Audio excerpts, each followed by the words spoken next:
magana ta musamman ko kuma rahoto da zamu kawo muku akan bikin jaruma Ummi Rahab wanda aka yi a satin nan da ya gabata.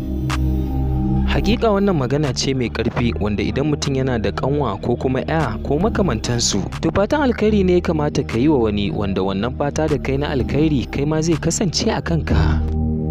To masu sauraron mu, kamar yadda kuka sani dai, Ummi Rahab yarinya ce karama a cikin masana'antar Kannywood, kama tun daga kan yarintarta har zuwa tasowarta, wato zuwa wannan lokaci da nake muku bayani, wanda yana daga cikin abin da mata suke nema a wannan lokacin. Allah ya ba su miji nagari, wanda kuma sanin ku ne cewa yadda aure ya zama a wannan lokacin.